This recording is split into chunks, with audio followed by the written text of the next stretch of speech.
Welcome back to the Popperian Podcast, the podcast where we look into the life and the work of the philosopher Karl Popper. And on today's episode, we are talking with a interesting guest. I'm sure you've probably heard her speak on YouTube. She does audiobooks, and I've been listening to her for the last couple of years, speaking in my ear about conjectures and refutations, which has been good for me because it's a tricky book to get through, and it is very helpful to hear it again, even after you read it for the first time. And this is Elyse Hargreaves. Elyse, welcome to the podcast. Hi, Jed. Thank you for having me. It is my pleasure. And we were just saying off camera, so to speak, that many people come to Popper from these very disparate backgrounds. And I don't know a lot about your background. So how was it that you came to the work of Karl Popper?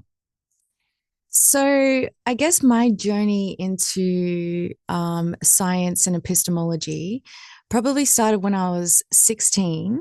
And I remember there was a moment in science class that I kind of fell in love with science.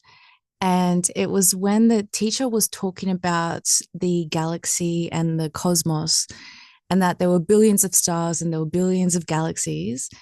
And I skipped year 4 in primary school, so I missed all of that. And so when I was 16, that was the first time I'd ever heard that.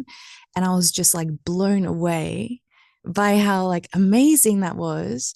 I was like Giordano Bruno, just like pushing back the curtains of the cosmos. And like at that moment, I fell in love with science and I studied it after school. So my dad is very scientifically minded, and he encouraged, we used to have critical discussions all the time, and he introduced me to a lot of scientific communicators. So I watched a lot of documentaries after school and just loved the pursuit of truth and what science kind of gave to us. And then it was when I was 23, around that, so about 7 years ago, I had this sudden urge to find out who started science and like how they did it, because like for most of our human history we haven't had science, and then all of a sudden science happened, and I wanted to know like who did it and what he did and how he did it. So I kind of went on a search. I started with Carl Sagan, and he mentions Thales, but he doesn't mention explicitly like exactly what Thales did. So I kept up my search. I was reading a biography by Kay Davidson of Carl Sagan, and he kept referring to Sagan as a popper, like Popperian kind of thing. I'm like, okay, Popper, I've never heard of him before. And then I was in the library in the science section, and I was going through the books, and I was looking through the titles, and this book stood out to me. The title was The Beginning of Infinity. And I was like, well, surely this is science, because science is like the beginning of infinity. So I picked it up and I read it, and it was amazing, as you know, by David Deutsch. I can't remember too much about the book because it's very high level stuff, but I do remember that paragraph that he put in from Popper, which I believe was the paragraph about our infinite ignorance or something like that. And then so I was like, okay, I love this paragraph, and if Sagan's a fan of Popper and Deutsch is mentioning him, I should check him out. So I went to a few libraries and finally found Conjectures and Refutations, and yeah, never looked back from there. And before we do jump into what we're going to speak about today, I should get you to plug your audiobooks, where they can be found, what they're about, because you have a new one out as well. Yeah, so I've got Conjectures and Refutations on YouTube. I started that a few years ago. So the early chapters, it was just when I was beginning my audiobook narration journey. So just forgive the amateurness of it, but I got better as time goes on. And eventually now I've narrated Rafe Champion's Guide to the Open Society, which is on Audible, and working on a guide to Conjectures and Refutations at the moment. And let's jump into it then. Let's jump into the Open Society and its enemies. Mm-hmm. Now, for anyone wondering why Rafe Champion's guide is so important, this is a 500-odd page book, the first, and just the first half of it. So I'll link those below for people. But in the very last chapter of the Open Society's enemies is also called the Open Society and its enemies, quite conveniently. Mm-hmm. And that's what we're going to speak about today. So it's 40-odd pages, and people can go themselves, open it up at home and follow along if they like. So how did we get here in the book? So the very first page, you open it up, and Popper, and this is Popper having a very heavy criticism of Plato through most of the book. And then the first page, he says something's been missing from what we've been talking about, and that something is happiness. Yeah. So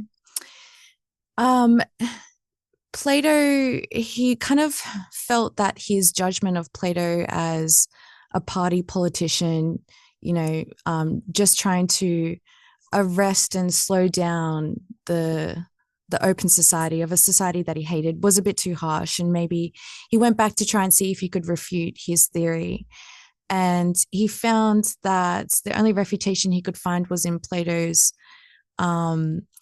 idea of happiness and trying to make the society and the people truly happy. And Popper thought that Plato really was trying to make the people happy, in a sense, through his sociological analysis of what was happening around that time, of the transition from the closed society to the open society and the strain that this causes, and that Plato was trying to alleviate this strain by going back to the closed society and thereby bringing happiness to the people. And so that doesn't sound very controversial. It sounds all very reasonable, and yet Popper still finds criticism in this. So I guess I might ask you about how closely this is related to justice. So much of what Plato talks about, it seems, is I think the quote from Popper is he thinks he's a healer of a sick body.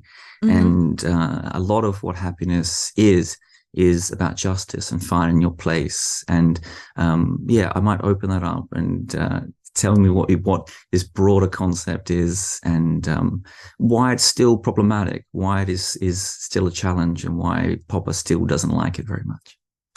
Sure. So I guess that is a little bit separate in the sense that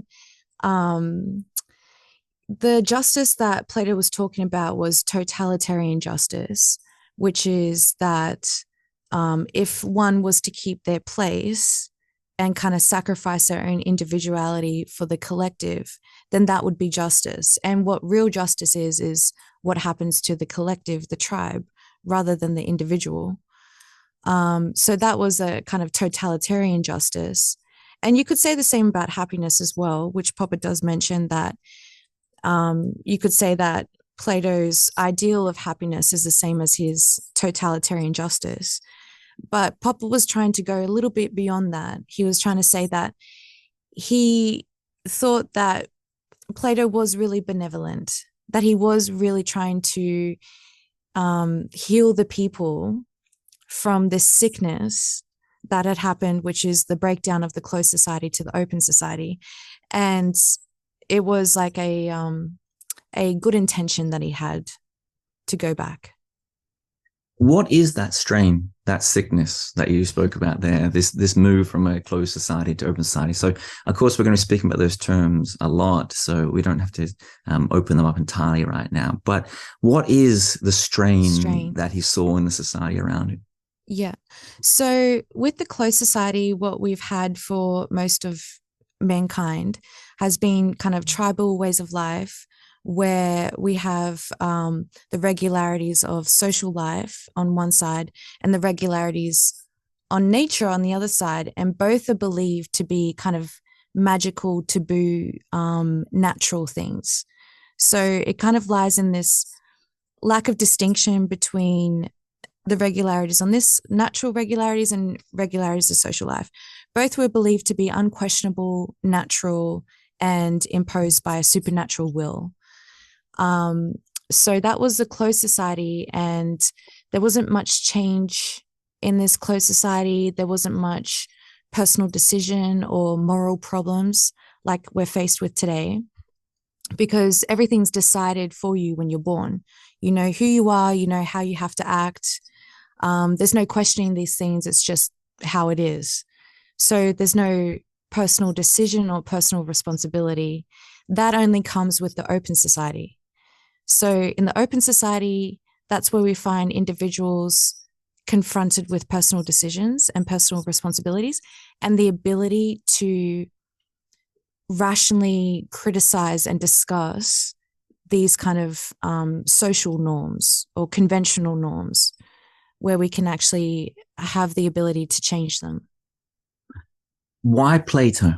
So I've had people talk about this a few times, and why Plato? And I'm getting towards this, but I'm a few pages in, and I have a quote in front of me, and he says, "Our Western civilization originated with the Greeks," and he calls it a shift or the first step from that tribalism towards humanitarianism. So is his attack on Plato simply a result of the kind of weight that Plato held at the time and the weight that he still holds within philosophy today? First, if you don't mind, I just want to quickly, I just thought of something just to finish up on my answer, because you asked about the strain. So I just want to make mention that with personal responsibility, personal decision comes a strain, because there's a burden of decision. So I forgot to mention that. So moving on to this next question, why Plato? Do you mean like why does Popper attack Plato specifically? Yes, out of all the targets you could go for, I mean, Sure. most people find it an unusual target. And so why Plato? Why was he such a cause of animosity in Popper's life? Well, I don't think so much that it was animosity. More, he admired Plato for his unparalleled intelligence, as he would say. But Plato was a pioneer of a lot of things. He was a pioneer of the revolt against freedom using a philosophy. And he also is the father of a lot of our institutions. He's the father of our high schools and universities. He's had a huge influence on our intellectual development, not only through the Dark Ages, but even in kind of more modern times, like through Hegel, through Karl Marx, and through modern political philosophy and epistemology and things like that. So Plato's had the biggest influence on our Western society, but he's also, unfortunately, that influence hasn't always been good. And Plato also robbed us of quite a lot of great things, like the Great Generation, I believe. He had a huge part to play in robbing us of those men. So beyond the individual strain, what did the larger changes in Greek society look like? Because I think you touched on this just before. You know, it was a tribal society, like most others in some ways, and small bands of people fortified within their city walls or their village walls. And then this change begins to happen, and there seems to be, at least in Popper's analysis, that a lot of the original change happens around trade, commerce, and seafaring.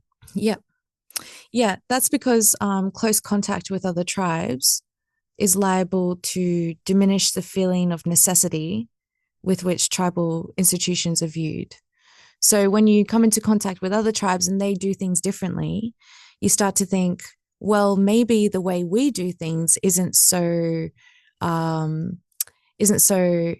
natural or magical or taboo. Like maybe these are things something that we have responsibility for, that we can change and that we're creating, that they're conventional. So that's what close contact with other tribes, and that's what seafaring and trade is liable to do. It's liable to bring about the breakdown of the close society. And this is coupled in Popper's analysis with what he calls a spiritual revolution as well. So this is the environmental revolution happening around him, and a spiritual revolution, which he goes on to call the invention of critical discussion. Of thought which is free from magical obsessions. Yes. The rise of philosophy itself can be regarded as a kind of consequence or caused by this breakdown. And it's an attempt to replace the magical faith with a new faith, like a rational faith. I want to, before we get into a little bit more, just touch on something you said at just at the beginning about Popper's generosity towards Plato in some ways, that he doesn't think he is a tyrant at heart, that he really does want the best for his people. And he goes on to say that this is what totalitarian tends to look like.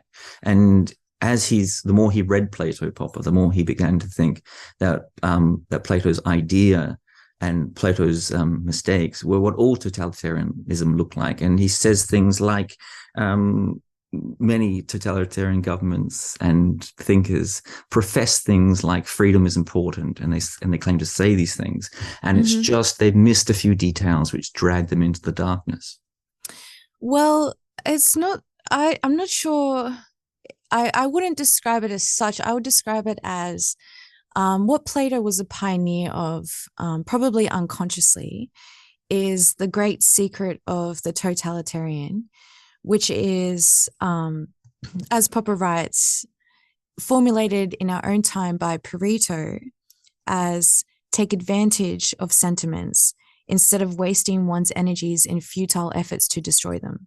So he was the first to use humanitarian sentiments for anti-humanitarian immoral purposes. In that Greek society, I must get you to add one last thing before we go. What did it look like internally? What was the structure of this society? Because a lot of what we're going to speak about in the coming few pages is Plato railing against the oligarchs in some ways. So what did the social hierarchy look like in some ways, and why is this going to be important? Sure. So with the closed society, we have classes and caste and slavery, and class rule, which is unquestionable, natural, certain, these things. And with the breakdown of the closed society, these things don't become as certain anymore. And with it, you lose the feeling of security. And so the oligarchs, especially, this was felt from. So the oligarchs are like the formerly privileged class who felt this insecurity that nothing was secure and everything can be challenged. Their authority and superiority was challenged. So they wanted to go back to the good old days of tribalism. And this was happening in Athens around the 5th century BC. And this led, at the same time, also was happening the Peloponnesian War, which was the war between Athens and Sparta. And Sparta was the arrested tribal society, and Athens was the leading democracy. And the oligarchs within Athens itself conspired with Sparta to bring about the downfall of democracy and to go back to how it was. So there's a huge class tension, and there's also a huge war going on. I have to pause on that and ask you about that in some more detail. So a lot of the large contrast here is going to be between Sparta and Athens, and those things that we mentioned before, like the harbor, which was so important, and these great seawalls that they build down to the harbor.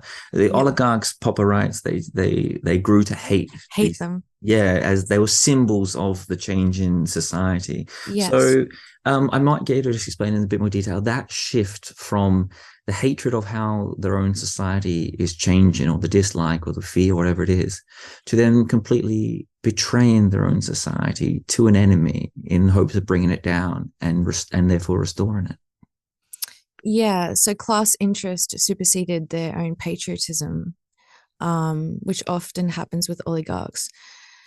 So Athens, the main characteristics of Athens was its naval policy, its trade and commerce and seafaring. And these things were actually some of the main causes of the breakdown of the closed society, which led to the open society. So that's why they were kind of seen as the symbols of Athens' power and democracy. And that's why the long walls that joined the Piraeus and the harbor in the north, and which also fortified the city, that was a big political strategy to destroy those walls, because then Athens wouldn't have the security in its naval policy and the cities. So the oligarchs conspired with Sparta to destroy it. What were the charges against them? Because Popper is quite critical of Thucydides at many times in this chapter as well. And Yeah. one of the criticisms that is put at Athens, claiming that Athens brought about its own downfall, was the taxation of effectively colonies, but more like sister cities that they had set up around and the import tax. Yeah, so I might get to explain that as why it was used as a criticism against Athens, and why Popper thinks they've misunderstood this, or at least they're holding an unfair type of hypocrisy here, because Rome doesn't get the same kind of criticism despite having a much more unfair system. Yeah. So the 5% tax that Athens put on the harbors and the duty tax of all imports and exports within the harbor, this was also adopted under a severe strain of war, but also that 5% tax helped to protect the harbors and the trade that was going on. So it helped protect the class of traders and things like that. But it also helped to give their kind of ally cities initiative to, continue their growth in trade and commerce. So it was a kind of incentive to give the cities their own initiative and to go into that. So I don't think it was such a bad thing. And we have similar taxes in our own day. But yeah, people and Thucydides tended to use it as an argument to claim that Athens was like a tyrant. What about Sparta? What does Sparta look like? We get stuck in modern popular culture hearing and watching movies about Sparta all the time. And it is held up, of course, as the opposite of what Athens was at the time, the closed society. And Popper has a number of principles that he lays out, which were I suppose, the defining principle of Spartan policy. Sure. So what did Sparta look like? So I guess Sparta is an attempt to arrest, kind of retain and arrest the old ways, the tribal ways of life. And they tried to do it by force. And I guess with Sparta is like any kind of totalitarian tribal society where things are closed. You have no critical input in any of the institution or laws, and things don't really change much. Everything's determined by birth. So the rulers rule, the slaves slave, and the workers work. Patriotism. Let's talk about patriotism. Yeah. So this matters a lot, and it's something that a lot of modern patriotism sounds like. And Popper, through most of his writings, is quite he doesn't just not like patriotism, he doesn't like nationalism, he doesn't like anything of this flavor, it seems. And a lot of patriotism at the time is this return to an old state. It cannot be a modern change in variety. It has to be a return. So these people, parental state. Yeah. So the betrayal of Athens is not seen as a betrayal. It's seen as a savior. The betrayal of Athens by who? The oligarchs? By the oligarchs, yeah. Yeah, I guess. But, they were more than happy to kill their own citizens.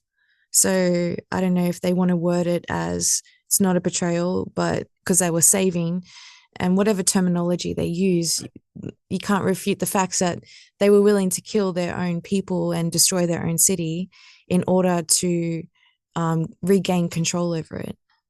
So I guess it depends on what you would call betrayal.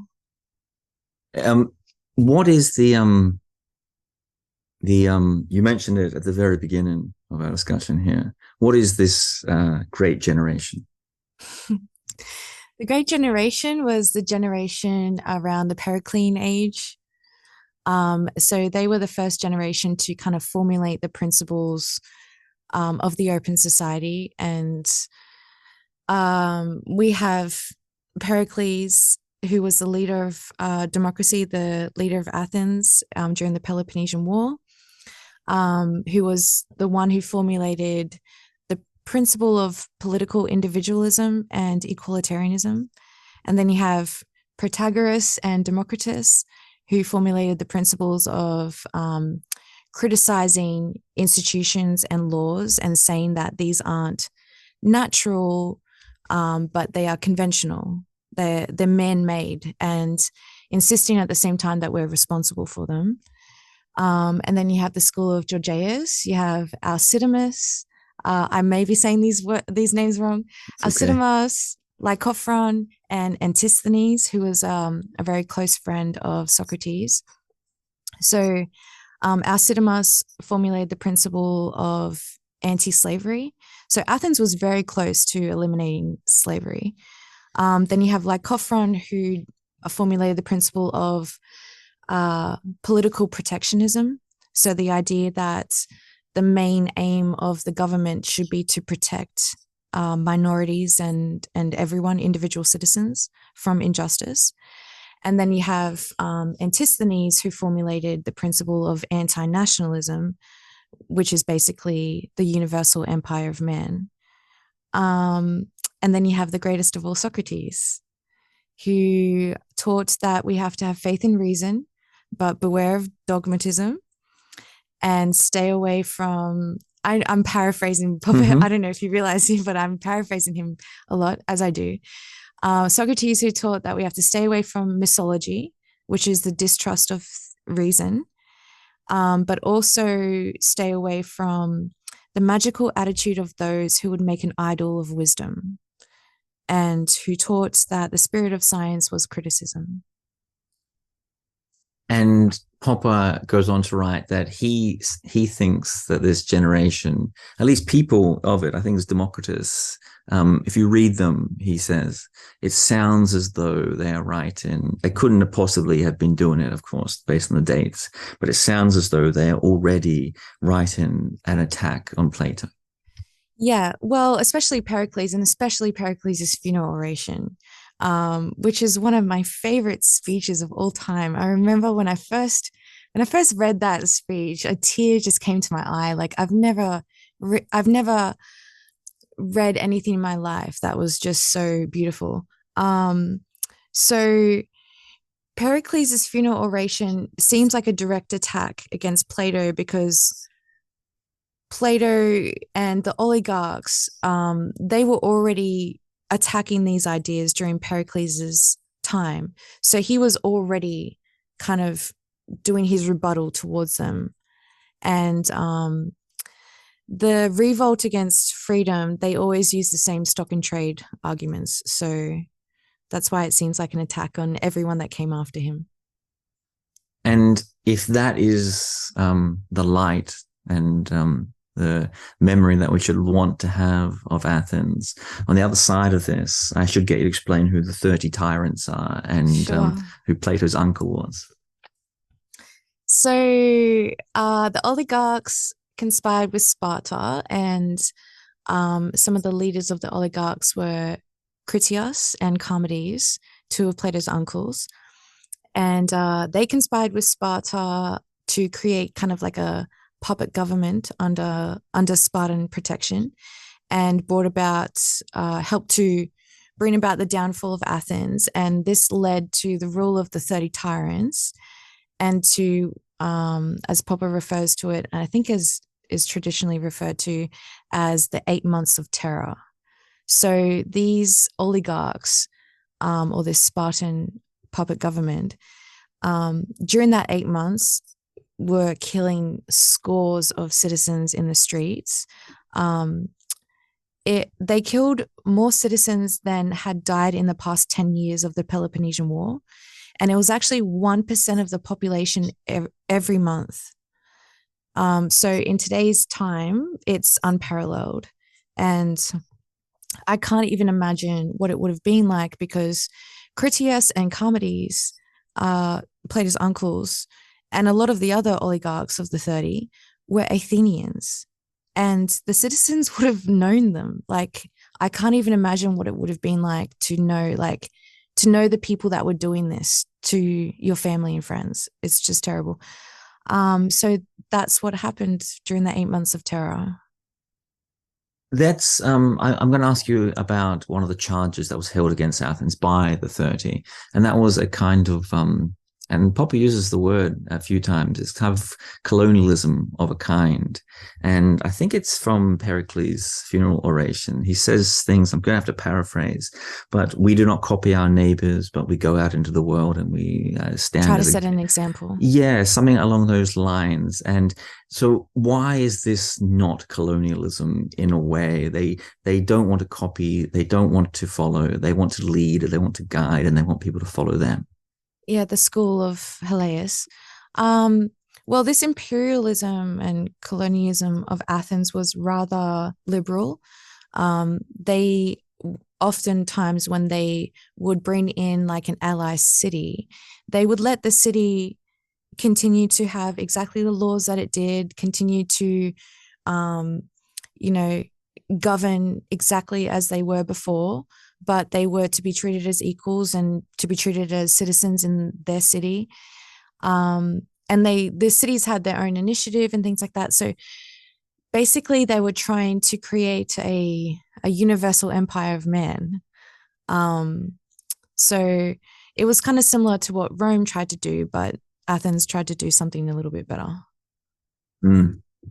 Let's go back to happiness. And as part of that same discussion there, this freedom and this openness, Popper, I believe, he's following on from Pericles' funeral oration, and he's talking about just what you're saying there. And he says, this is where happiness comes from. It's not about finding your place within the world or discovering some type of justice. It's about freedom.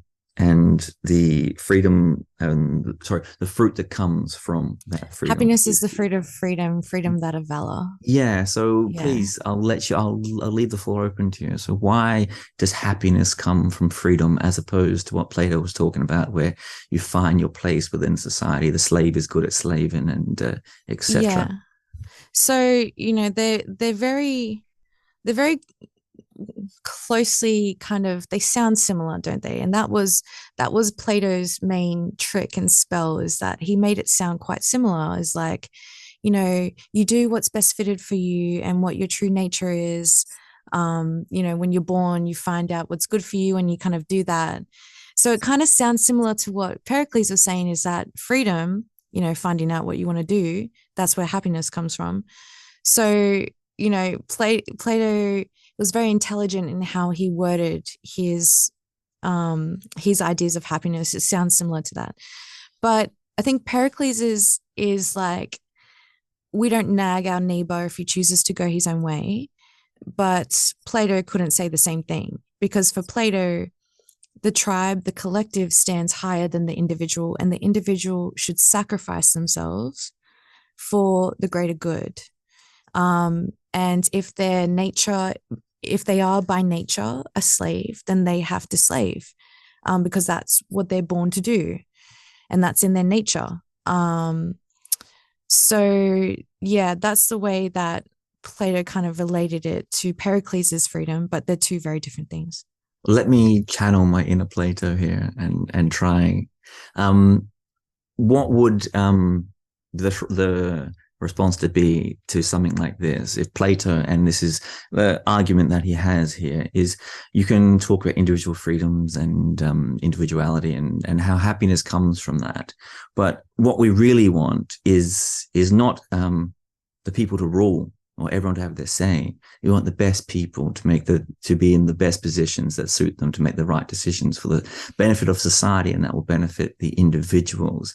And if everyone has their say, you'll get a mob running wild, and the talented will be dragged back to the mob. Sure, yeah, that's a classic totalitarian response. But the difference, and that's the closed society. That's the faith of the closed society. In the closed society, everything is decided at birth. So if you're born a slave as a baby, you're decided to be a slave, and that's what you're supposed to do. And in the tribal ways of life, that organic theory of the state fits well, where the legs never go to become the brain, or no other parts of the body change to be something else.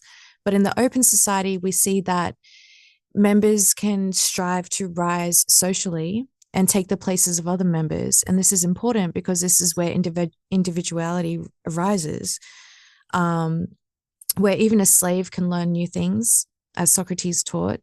And, even a slave can go to have important contributions to their society. And no matter what you're born as, no matter what someone tells you is your nature, you can kind of find that out for yourself and go your own way. So in that way, yeah, I think that the open society is the only path forward. I don't think that we could go back to a closed society. So yeah. What about the people that wanted to? So let's talk about Critias, Plato's uncle. And 5 years after Pericles' speech, Critias, I believe it's Critias, or at least it's unknown author, but Popper says Critias did it, publishes the Constitution of Athens.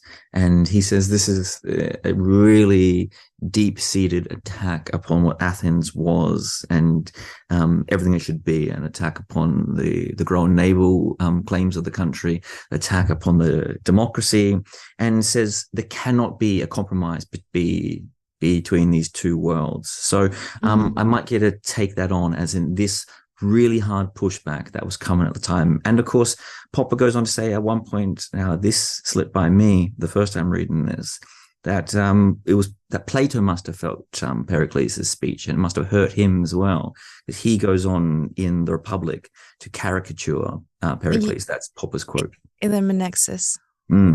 Yeah.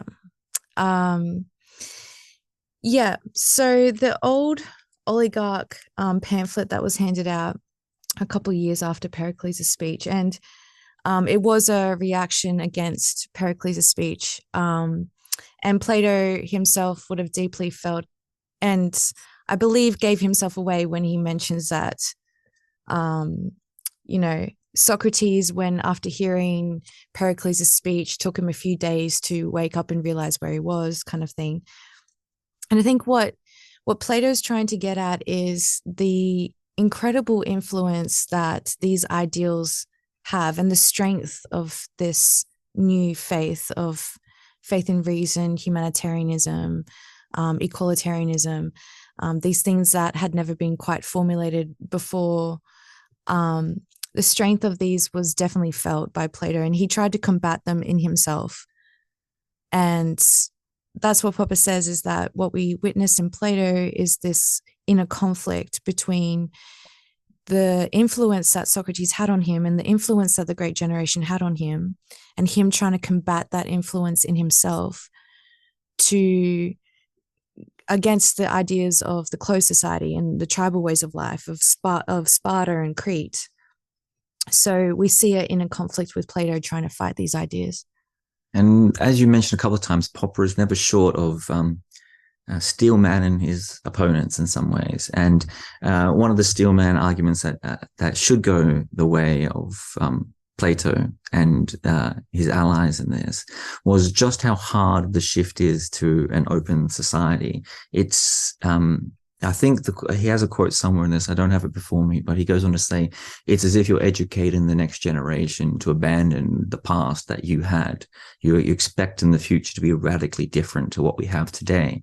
And that is, and must be especially back then, a very hard prospect to think that your children are going to think radically different things from you, live in a radically different world from you, and think of many things that you thought were completely wrong and tell you this. I hope you're enjoying the podcast so far, and I apologize for this brief interruption, but I will take this moment to briefly send out a plug for the podcast itself. The Popperian Podcast is something that I've been planning for quite a while, and it's something that I want to keep running month to month. But to do so, it's going to need your help.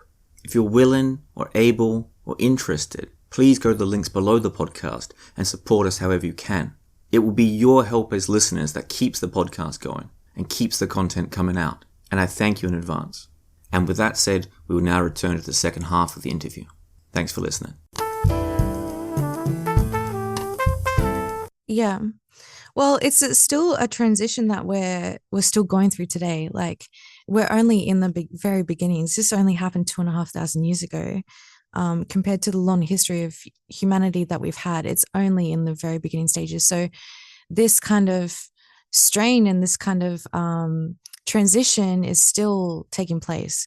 And we still long for the security of the old tribal ways of life, because there was a sense of security there that we, in our own time don't really know, because we never really felt it, but we can kind of understand it. It's like, going back to your family home and just feeling secure in your own role and the role you have to play, and just having your place in your own family house. But the breakdown of the closed society would have felt like, a divorce or like a breakup of the family system, and just everything, there's no security anymore. It's all unknown. And it's all uncertain, and it's full of change. Like, the changes that we have in our society are just unequaled, compared to the changes that they had in tribal life. In tribal life, they hardly had any changes. But in our society, things are changing constantly, which is kind of scary. And this is a part of the strain. But it's a strain we have to kind of bear as a price to pay for every advance in knowledge, in reasonableness, in cooperation, in consequently in our chances of survival. It's the price we have to pay for being human.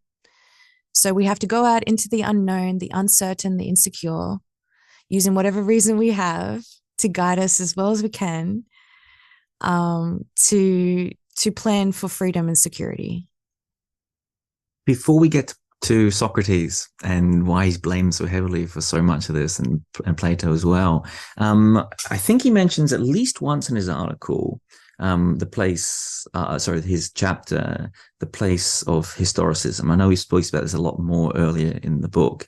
And he speaks about how comforting the myth of historicism is, the idea that history is both understandable, predictable. Fate. Yeah, so I might open that up. And how does historicism slip into this, and why is it such a problem? Well, fate is another kind of feeling of security that we can kind of predict how society is going to go, and the developments of society. So there's a kind of security in that prediction.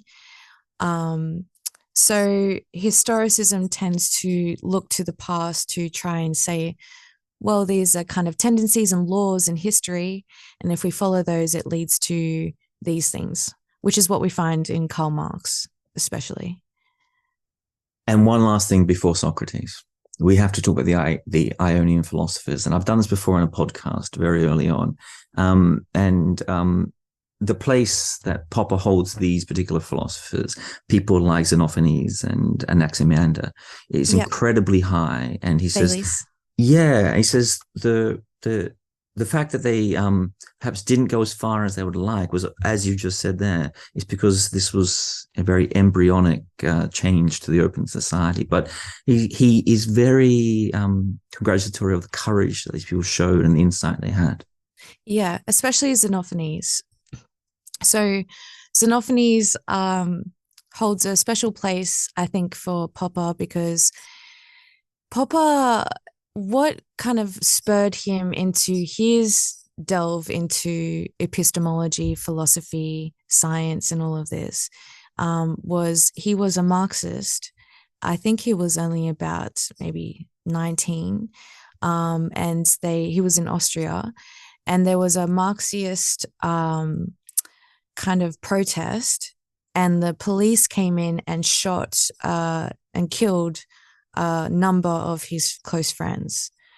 And he thought, this obviously kind of was very traumatic, and he just thought, why is it that my friends died for something like Marxism?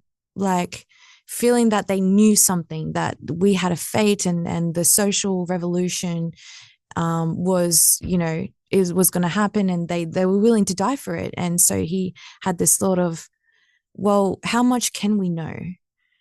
And this question kind of led him into delving into learning about what can I know. And then that's how he went into the Greek philosophy, and that's how he found Socrates and Xenophanes. So Xenophanes is very important to Popper because Xenophanes was the first man to really admit how little he knew. Socrates kind of was, is like really recognized as the one who is, I don't know. But Xenophanes was the one who said everything is just a woven web of guesses. So he really holds Xenophanes very high, and that, he had the courage to admit to himself how little he knew. Let's creep this up to the place of that funeral oration, of course, the death of Socrates. But let's start with the early criticisms of Socrates. And of course, he's a heavy critic of the democratic state, and Popper gives this a lot of treatment in his work. But he becomes a natural target in some critic.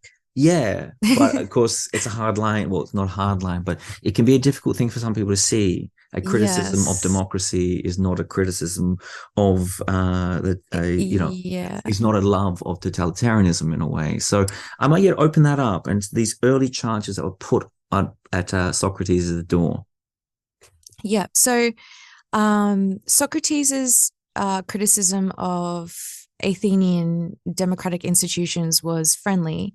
And those people who can't recognize the difference between a friendly and hostile criticism of democracy are themselves imbued with the totalitarian spirit, because totalitarianism can't accept any criticism, because any criticism would undermine the principle of authority itself.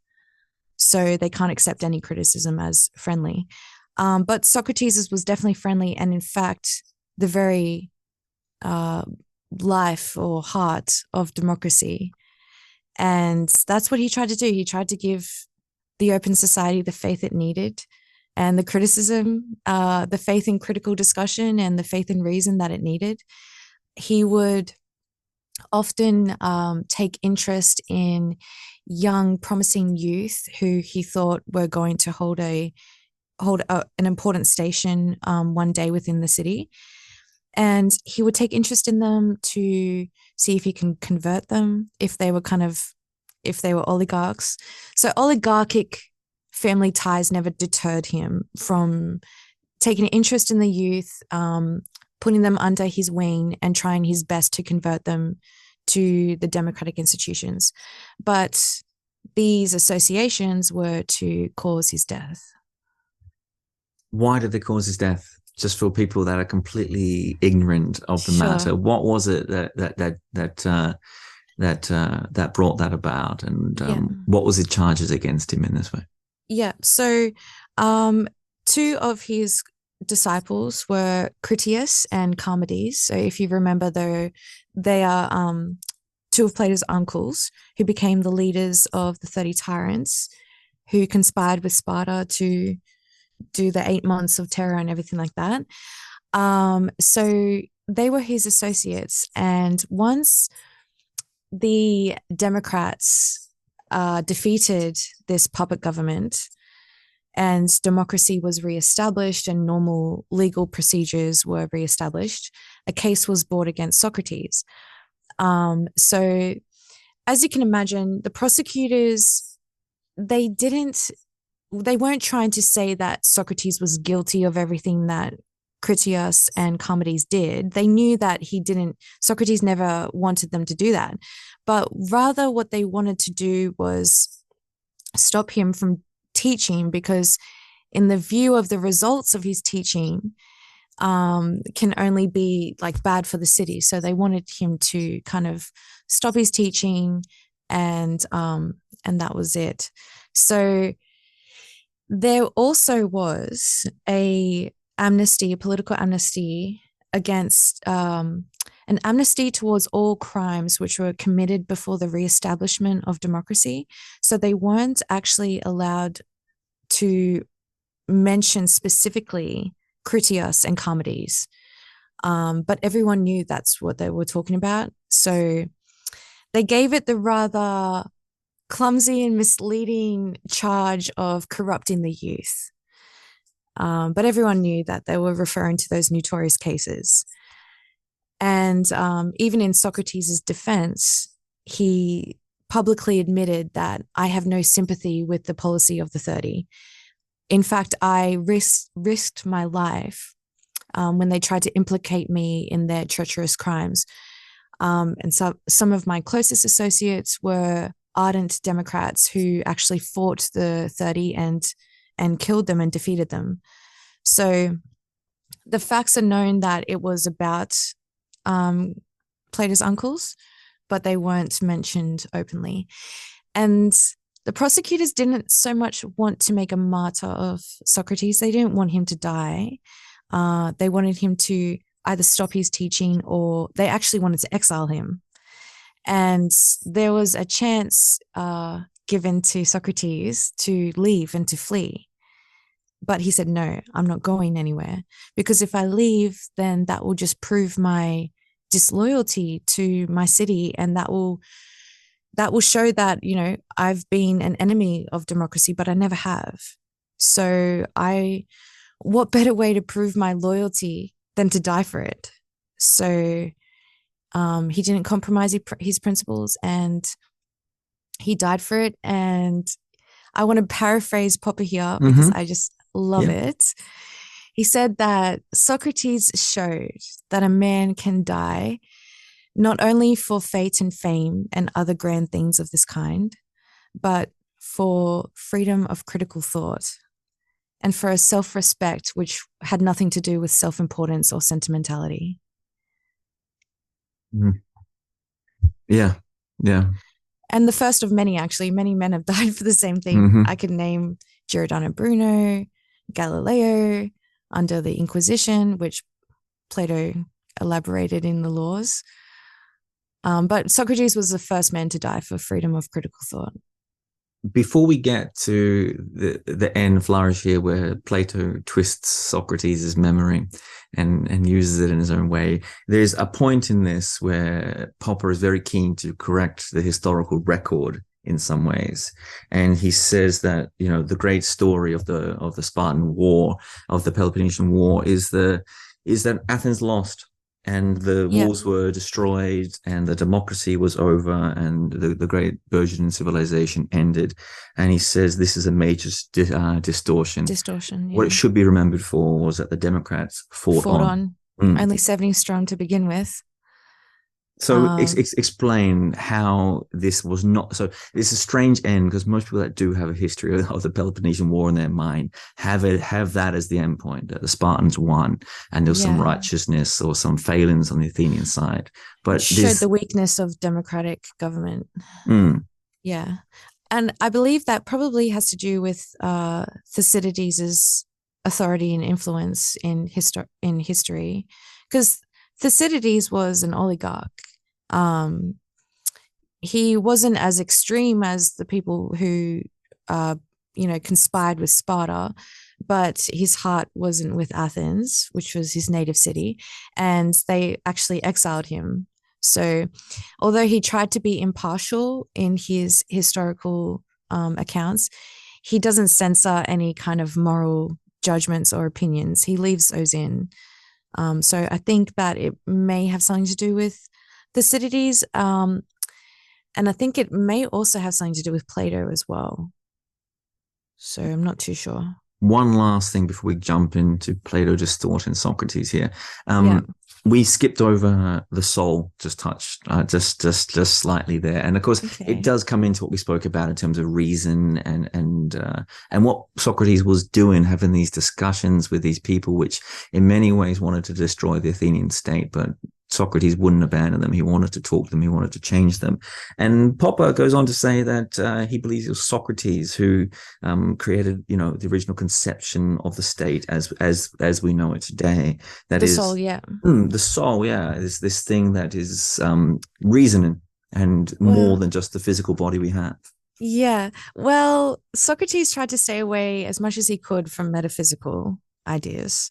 So Popper explains that Socrates is generally regarded as like the pioneer of the idea of the soul, but actually he didn't really speak of the soul in terms of metaphysical, before you were born kind of things. He stayed away from that kind of stuff. Rather, when his demand that you should care for your souls, he kind of meant the morality or the intellectual honesty of an individual. So when Socrates says care for your soul, he means your integrity and your intellectual honesty.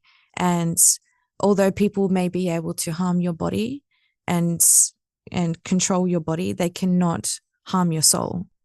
And that's what he meant, was through integrity and intellectual honesty. There's on to Plato and the one of the flourishes towards the end of the chapter. And this is where Popper is really getting going and really digging the knife in here. And he says that almost immediately after Socrates' death, Plato, who he describes, as his, I think the quote is, most gifted disciple. Yeah. And he says he is almost straight away trying to implicate him in the crimes of those betrayers of the Athenian state. So I might get to take us there and what Plato is trying to do here. Yeah. So again, you'll often find I paraphrase Popper a lot because he just wrote things so well, and I find it really hard to write or say anything better than the way he said it. But if you don't mind if I paraphrase him again, go for it. He said, so Critias and Charmides tried to implicate Socrates in their treacherous crimes, but they didn't succeed because Socrates resisted. But when Plato tried to implicate Socrates in his grandiose attempt to construct the theory of the arrested society, he had no difficulty in succeeding because Socrates was dead. So basically, Plato used Socrates and Socrates' fame and Socrates' strength, which he dared not challenge directly, for his own ends. By making Socrates the main speaker in the Republic was Plato's greatest success in implicating him. So he kind of convinced himself that the greatest influence and the greatest spirit of the great generation, he convinced himself that this great person who's actually against him was actually his ally. And so he kind of brought him onto the side of the closed society and reinterpreted Socrates' teachings as a faith in the closed society. He also advocates certain laws in his writings, of course, and Popper clings to this sharply, and he says, as you mentioned earlier about Socrates' death, you say that it was never the intention of the inquisitors to have Socrates die. They wanted him exiled, but he writes that Plato laws remedies this. Please get into it. Tell me what Plato was doing. Yeah. So Plato remedies this intention. So here in the laws, Plato coolly and carefully elaborates the theory of inquisition. And here, criticizing political institutions, freedom of thought, teaching new ideas to the young, introducing new religious practices or opinions, are all pronounced capital crimes. So in Plato's perfect society, Socrates probably would never have had the chance to defend himself publicly. And he most certainly would have been turned over to the nocturnal council for the purpose of attending to his diseased soul and finally for punishing it. So the failure here of Athens is being put on people like Socrates and upon Athens and as a whole. as not a defeat in a military sense, but a moral defeat as well, a defeat of the very idea of what it was. I guess what Plato did, quotation, Socrates' successor, which he wasn't.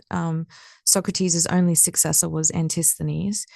But what Plato did was he stumbled upon that great secret of using the sentiments and using the strength of the fight for freedom for his own purposes.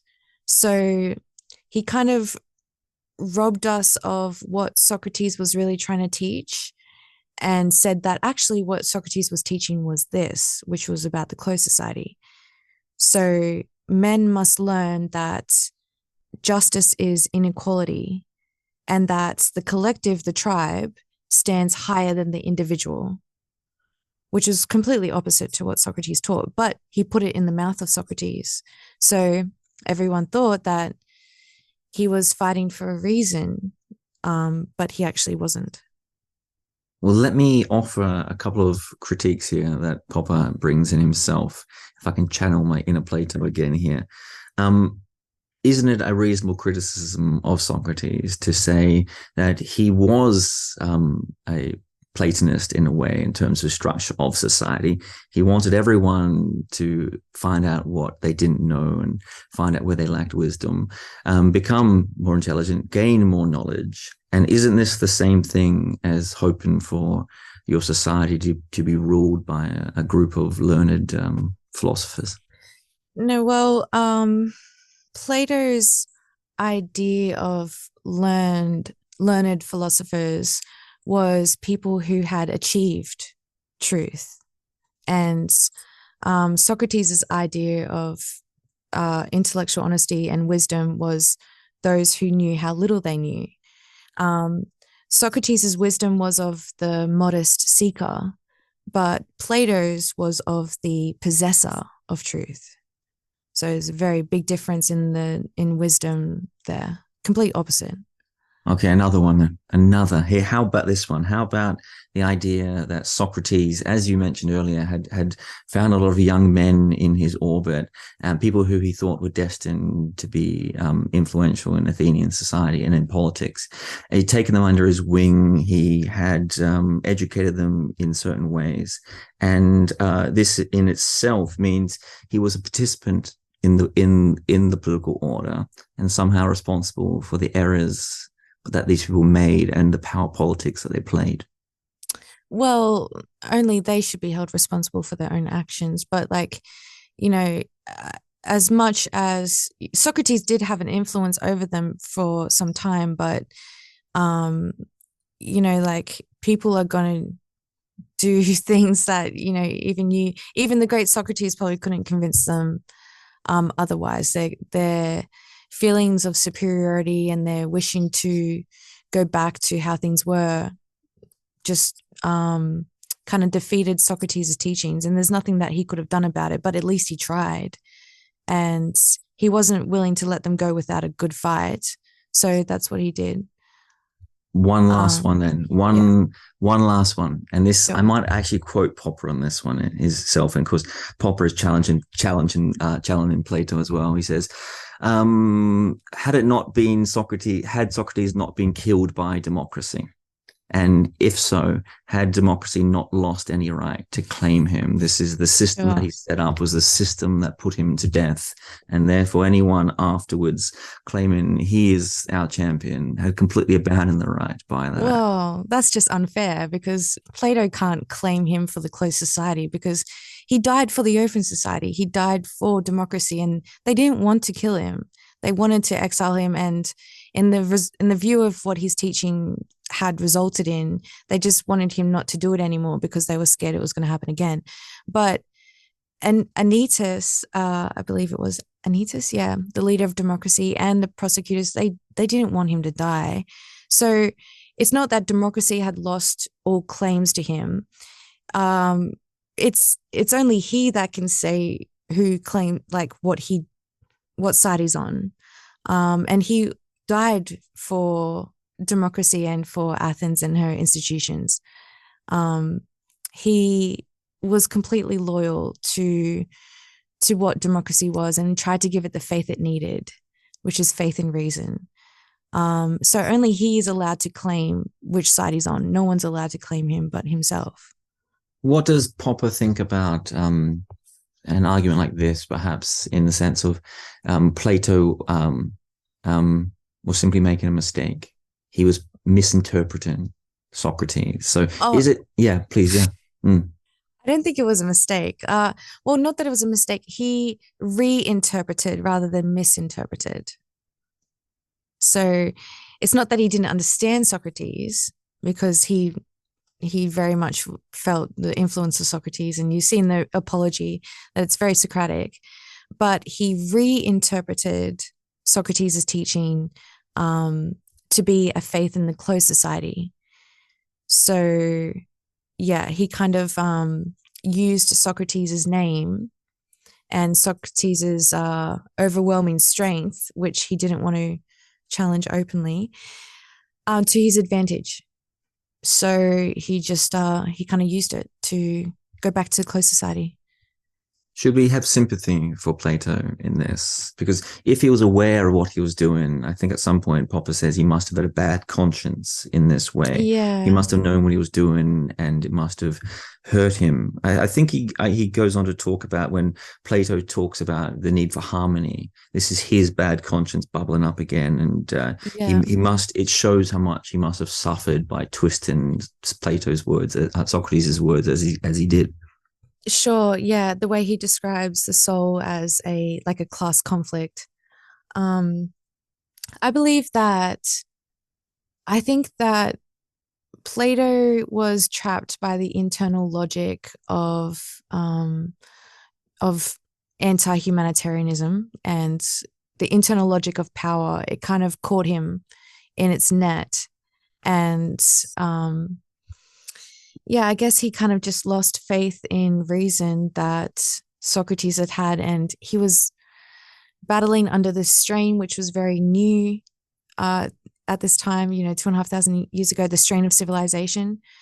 So he was battling under a new strain that we're kind of a little bit more accustomed to. So I think we can have a little bit more sympathy for Plato than we can his, I don't know, as you call successors, or people that followed him afterwards, modern totalitarians.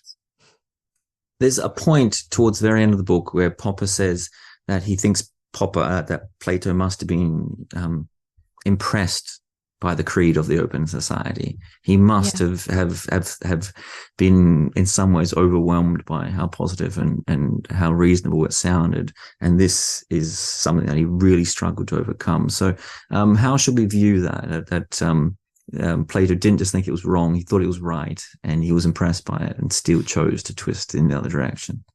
Yeah, I guess he just really, like Popper said, he was one of the first and seemingly also afterwards people to really realize and to see what was happening in society, and this kind of strain that his contemporaries were under, and this unhappiness, this uneasiness.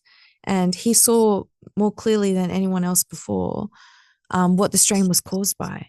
And it was caused by political change. It was caused by social change. It was caused by the breakdown of the closed society and this new responsibility that people were burdened by. So he wanted to relieve that burden. And the only way he could see it was just to go back to how it was when everything was secure and predictable and things like that. And there was no change. So, yeah, but unfortunately, the remedy that he offered was worse than the evil that he tried to combat. There is a final kind of defense that Plato is putting forward, at least Popper's interpretation of Plato here. And then he's saying that, he's all for the humanitarian kind of ideal that we should help people nearby and help our neighbors and help our cities and help countries beyond ourselves. But you'd have to go, if I really want to make them happy, I think his line is we have to go back to the root of the evil itself, and that perhaps the failure of Sparta was not what it was or the errors it made, but that it didn't go deep enough, it didn't push hard enough, and it too ideas, was suffering from decay. Yeah, well, Plato wanted a whole canvas clean. He wanted a utopianism, as Popper refers it to, complete canvas clean. So Plato writes that all children under the age of 10 must be taken over, and everyone older than the age of 10 must be expelled from the city. And all the younger children must be taken over so that they are free from the manners and habits of their parents, and that they can be completely taken over. So he wanted a complete canvas clean of like really going back to how it was, like tribal ways, natural ways. I must ask a stupid question here for people that are following along that might be following along for the first time. What's wrong with the cleaning the canvas? What's wrong with going back to a hard and beginning and a permanent foundation where we can build up from? Sure. Well, utopianism, so there's different kind of engineering, social engineering. So you have utopian, which is kind of the canvas cleaning. Let's start fresh. Let's just start again. And then you have what Popper says calls as social engineering, or piecemeal engineering, which is just doing trying to eliminate suffering within just like small pieces, but not big. It's not like you can't do big scale changes, like changes to institutions, but it's still kind of piecemeal in the sense that it's not a complete wipe of society. And the problem with the utopian engineering approach is that if we were just to start fresh and completely remove all of our traditions, the tradition or all the traditions and all the values that you hold right now would have to go with it. So the traditions of freedom, the traditions of equalitarianism, the idea of of this kind of social canvas cleaning itself would have to go too. And then there's also the thing that if we did start fresh, was to say that we won't just arrive exactly where we are now and have to make small changes along the way to this utopian idea of this idealized society. So no matter what, you always have to make small incremental changes. So we might as well just start with what we have.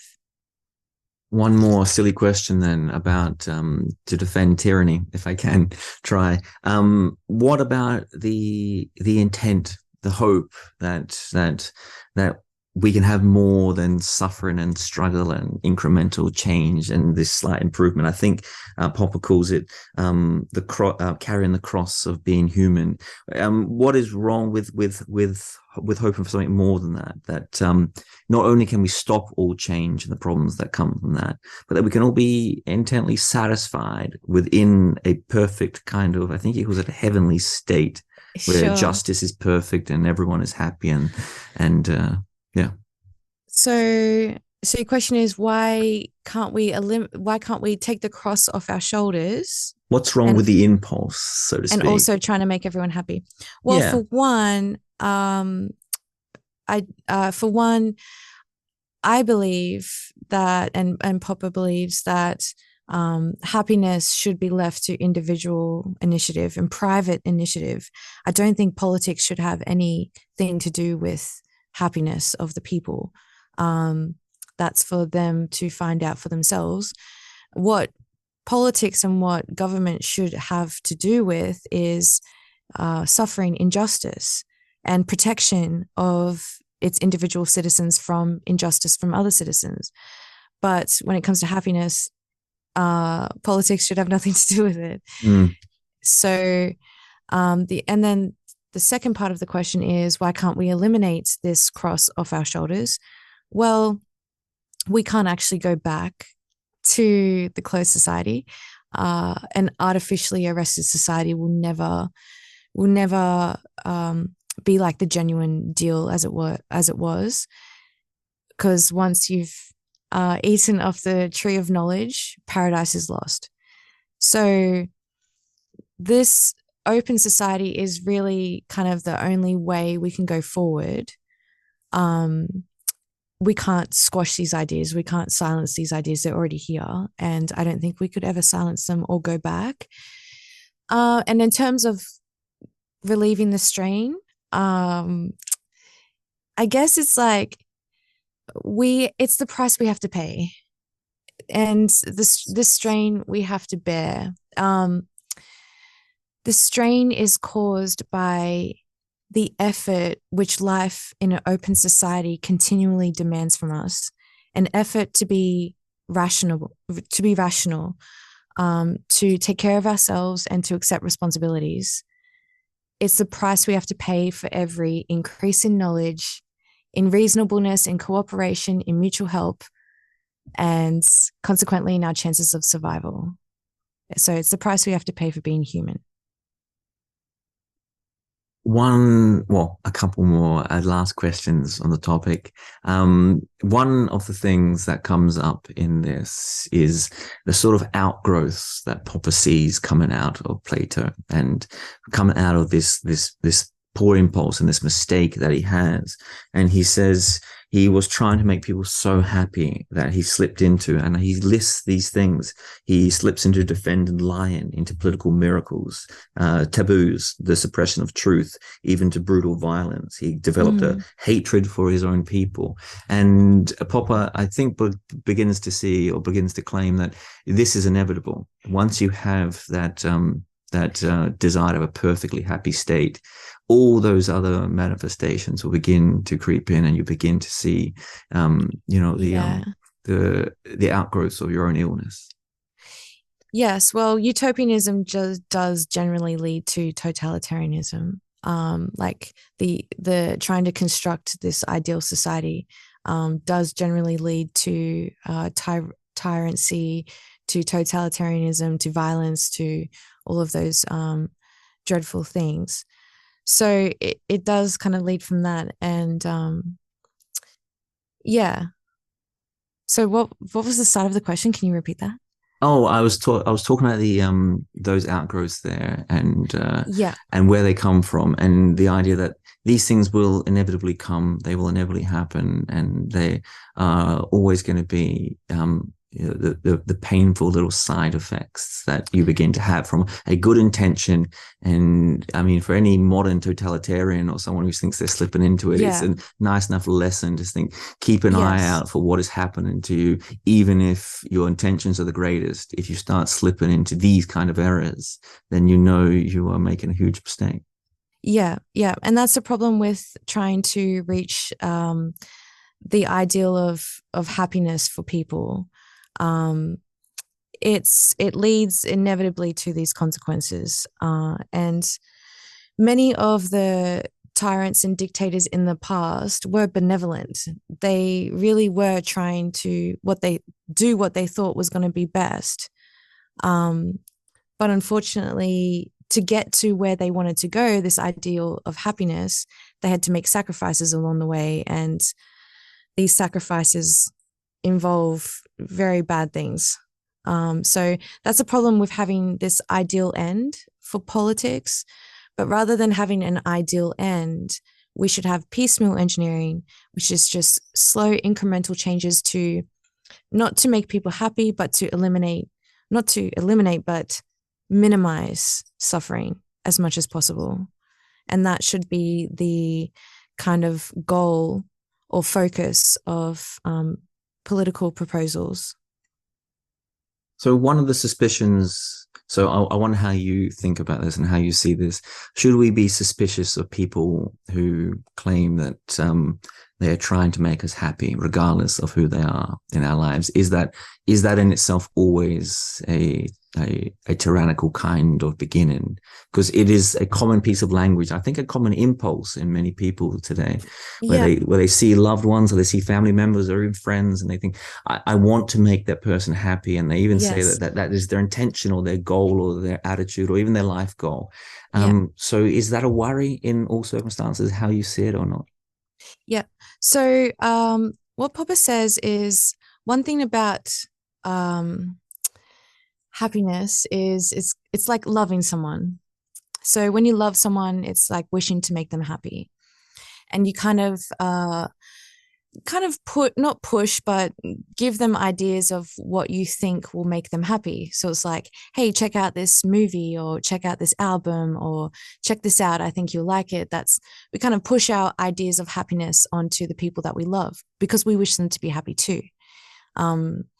So that's the idea behind love. But the problem is you can't love all of humanity, because if you love all of humanity, you're pushing your ideas of happiness onto everyone, and they can't decline that or not. So in a friendship, you can always end the friendship. You don't have to be friends with that person if you don't agree with the way that, if you don't agree with their ideas of happiness or whatever it may be. But when it comes to a dictatorship, a benevolent dictatorship, or government, or societal love, or love of humanity, it's kind of pushing your ideas onto people who can't break out of that relationship. So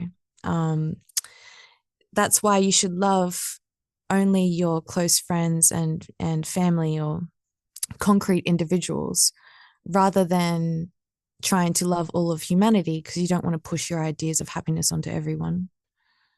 One very last question, and I know you've touched on this a couple of times before, but it seems to be the poignant message, not just of the book, but of both books, really, but of also so much what Popper writes about. And I'm going to quote here. He says, Plato was the child of a time which is still our own. So how much progress have we made since this time and this discussion? I know at some point Popper says that the more he read about Plato and the more he read about the fall of Athens, the more he was convinced that it was compatible with all totalitarianism. So I might get to end on that note, where we are still very much in this moment, in the moment The that beginning Plato stages. was in. Yeah. Yeah, still in the birth stage of freedom and democracy. It is worthwhile to remember that we're still in the beginnings of it, that we still have a lot of these people who are struggling under the strain of civilization and want to go back. But also it's well to remember how much progress we've made. And it is astonishing how much, evils that we've actually eliminated. I think slavery has been, what was 200 years ago.